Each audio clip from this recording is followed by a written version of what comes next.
Cette vidéo-là m'a beaucoup fait mal. Ça m'a beaucoup touché. Je vous laisse regarder. Elle était chrétienne, mais elle est devenue païenne. Suivons ensemble.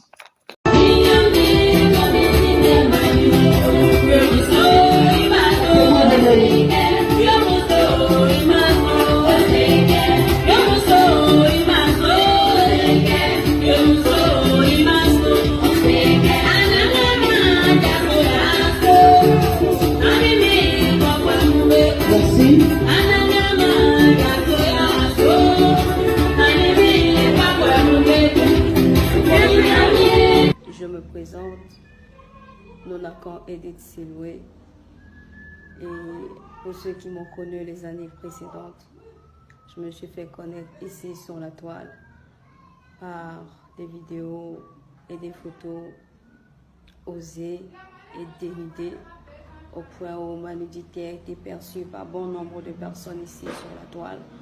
Et pour ceux qui m'ont connu personnellement, ils savent que ma vie à moi, c'était de l'alcool, la drogue, le sexe et l'argent. En gros, Nonakan, ma vie, c'était de la débauche et de la prostitution. Aujourd'hui, racheté, sanctifié par le Seigneur Jésus-Christ. Alors, ma vie est la suivante. Étant issue d'une famille de 3 enfants, je suis la seule fille de mes parents. Et ayant atteint l'âge adolescent, ayant connu la joie de ce monde, les sorties, les amis et toutes ces choses, étant courtisée par des hommes, j'ai commencé à prendre plaisir à cette vie-là, à m'adonner à des hommes pour de l'argent. Et au fur et à mesure que je prenais du temps dans cette vie-là, j'ai décidé... Dieu est grand, mais le Satan n'est pas petit. 1 year later. Vous venez vous vendre la bendite populaire, on va vous vendre aussi. Donc, mes bébés, on me dit que pour se marier dans le milieu ecclésiastique, on ne doit pas, avec son partenaire, vous ne devez pas faire l'amour. Pourtant, moi j'ai vécu la vie. Donc moi, il me dit en temps normal, on ne va pas se marier sans se laisser. On doit au moins faire l'amour, les trucs des amoureux et tout ça. On me dit non, c'est interdit par Dieu.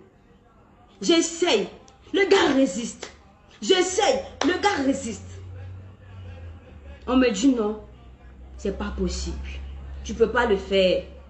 Sinon, le diable va rentrer dedans, votre mariage sera gâté. C'est pour ça que je dis à tous les chrétiens qui sont en train de me suivre ici. Hey, mon frère, tu veux marier une fille. Hey, c'est qu'elle est sûre. Si tu es sûr que tu vas la marier là, faites l'amour ensemble. Moi, je ne suis pas en train de devenir défendre l'impudicité. Les pseudo-pasteurs, quand vous écrivez ici que tu es en train de défendre l'impudicité là. Je ne défends pas l'impudicité. Je parle de mon expérience. On m'a dit de ne pas tester avant de me marier. Je me suis mariée. Il n'y a pas un jour où cet homme-là a pu faire l'amour pendant 20 secondes. Ça n'existe pas. Je suis restée là pendant plus de 2 ans. Je n'ai pas trompé. Pendant plus de 2 ans, je n'ai rien fait. La seule chose que je pouvais faire, c'est de regarder porno pour me masturber. Au moins, j'ai péché, oui, comme ça, de cette manière-là, pour me satisfaire. Aujourd'hui, vous allez venir parler de votre mère.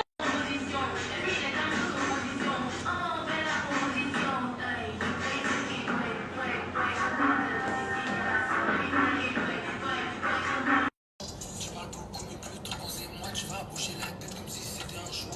Si tu me cherches, je qui au lieu de parler des autres, qu'on réfléchir sur soi. J'ai pas la télé, mais l'écran est le jour, mais les autres Hello mes chéris goats. J'espère que vous allez bien. Là, tout à l'heure, on se met en live ensemble sur Instagram. Ça fait un bail. Après, voilà.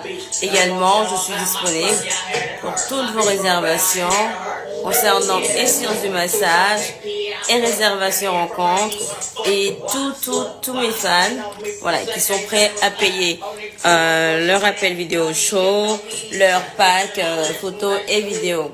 Donc mes chéris, je suis disponible maintenant. Moi, personnellement, je ne la juge pas sur le champ. Je ne juge pas cette femme sur le champ.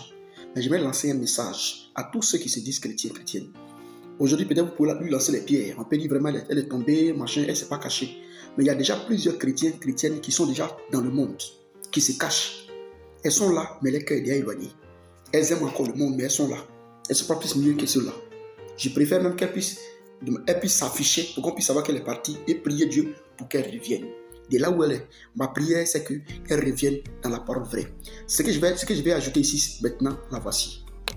Elle a touché un facteur qui m'a beaucoup fait mal. Elle dit qu'elle était dans le monde. Elle s'est mariée, elle vient dans le Seigneur Jésus-Christ et son mari ne la touche pas. Il ne peut pas faire 20 minutes.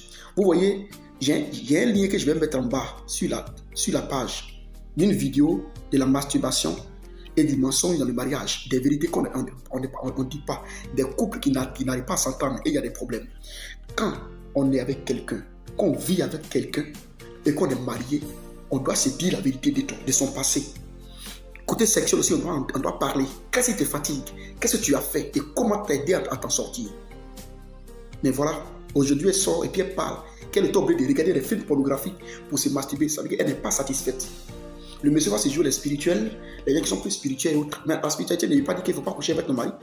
Mais ta femme, un Corinthiens chapitre 7 est clair. Et voici ce problème-là. Je ne vais pas m'attarder dessus. Mais pour ceux qui sont déjà en couple, revoyez vos couples et puis parlez entre vous. C'est un des choses, des facteurs qui peuvent vous enlever dans la parole. Qui peut faire que vos foyers soient divisés. Quand on est chrétien, on se dit la vérité. Et on analyse, on parle à son prochain. Le couple, c'est la communication.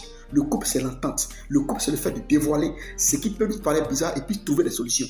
Mais à chaque fois que le monsieur va dire quelque chose, tu vas dire qu'il est païen, qu'il n'est pas bien. La femme aussi va vouloir dire quelque chose, tu vas dire qu'elle est dépravée. Mais il faut l'écouter pour l'aider. Un autre facteur. La vie chrétienne, là, ce n'est pas un jeu. Le christianisme, ce n'est pas un jeu, ce n'est pas de la plaisanterie. La Bible dit selon 1 Pierre chapitre 1, 5, quand tu as fini d'être baptisé, 2 Pierre chapitre 1, verset 5, quand tu es fini d'être baptisé, il faut entretenir ta foi. Il faut marcher aussi, il y a des gens qui ont une bonne vie. Il faut marcher avec eux. Parce que si tu n'entretiens pas ta foi, tu peux rechuter. C'est pourquoi Paul dit dans Colossiens, chapitre 3, verset 16, de nous entretenir avec des psaumes, des hymnes, des cantiques spirituels, la lecture de la Bible, la prière. Jésus-Christ dit prier. Prier sans cesse. Des chrétiens qui sont convertis, qui n'arrivent pas à prier. D'autres qui sont convertis, qui ont des amis, qui comme on appelle les païens. Tu vas rechuter dedans. Tu vas rechuter. La Bible dit que Satan cherche, 1 Pierre chapitre 5 verset 8, Satan cherche qui dévorer. C'est comme un lion rugissant. Donc tous les chrétiens aujourd'hui sont guettés par le monde. C'est pourquoi on ne doit pas marcher contre le monde. Souvent aussi, certaines personnes chutent, ils deviennent chrétiens et puis ils chutent à cause d'un autre facteur. Ce dernier facteur, c'est qu'ils sont tombés dans des églises qui ne sont pas des véritables églises. Une église qui ne prêche pas la parole, elle ne peut pas nourrir ton âme. Forcer tes idées vont repartir vers le monde, tu vas chuter. C'est pourquoi, pour pouvoir être converti, pour croire à un homme de Dieu, il faut écouter ce qu'il prêche. Ce qu'il prêche doit être écrit noir sur blanc. Certaines personnes sont converties aujourd'hui. La prédication qu'on leur dit jour et nuit, ce n'est pas sur la sanctification, ce n'est pas sur le fait de bien marcher, c'est le fait de prospérer, d'aller aux États-Unis, d'avoir des maisons. Donc l'évangile qui nous dépouille même n'est plus écrit. Donc faites aussi attention à ceux qui m'écoutent. Et à si cette femme qui est dans cette vidéo, si tu vois la vidéo, moi personnellement je ne te juge pas. S'il faut que je te raconte, s'il faut qu'on se croit, voyez un jour, moi ma prière c'est de prier pour toi et aussi te confier l'évangile véritable. De là où tu es parti, c'est comme si tu es un enfant encore égaré. Voilà, c'est comme un enfant prodige. Je préfère qu'il préfère utiliser le mot l'enfant prodige. Donc, et sache que notre Dieu, le Seigneur Jésus, qu'il ne te juge pas. Tu es encore son enfant. Il veut que tu reviennes à lui à travers la parole, que tu reviennes à lui encore. Ce monde finira. C'est vrai, on ne t'a pas aidé. Certaines personnes ne t'ont pas aidé. Ils t'ont jugé. Tu as pris position.